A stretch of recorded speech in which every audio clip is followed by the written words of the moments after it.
the first question is about your personal career path, because I think I'm very much intrigued about the fact that a psychiatrist is interested in PD.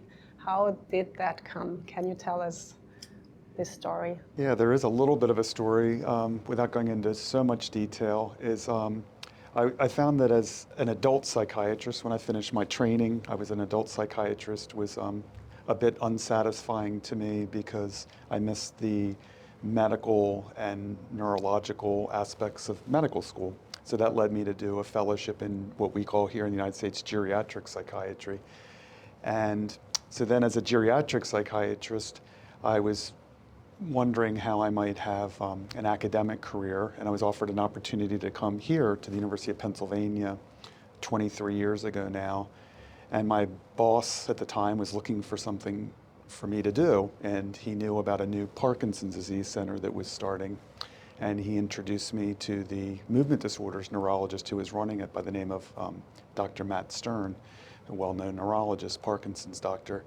And Matt said to me, and I knew nothing about Parkinson's disease at the time, he said, we have these patients who we can manage pretty well from a motor standpoint, but a lot of them have psychiatric or other non-motor complications, cognitive impairment, and we're not equipped to handle that. Would you like to start seeing these patients?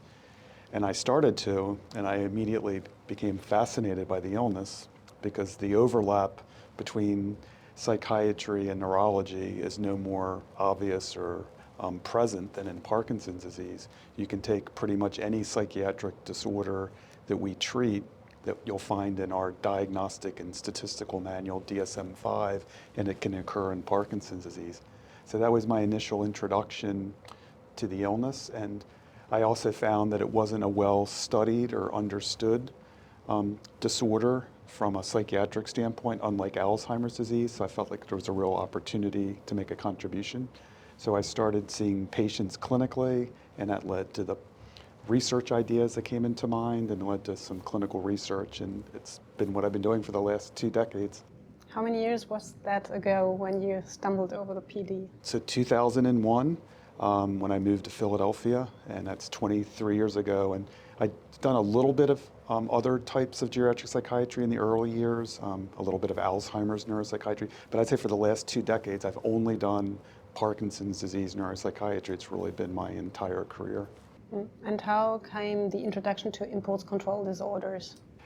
Out of clinical experience again, like most of the questions that have come to me in terms of research, like what to study, it all comes out of my clinical experience. So early on in the early 2000s, the primary first-line therapy for Parkinson's patients were dopamine agonists. It was the time in the United States, at least, where pramipexole had come out and then ropinirole had come out.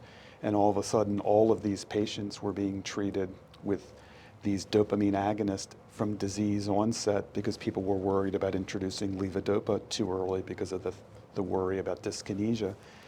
And I started seeing patients or getting patients referred to me for having a gambling problem or an eating problem or a sexual behavioral problem or a buying or hoarding problem.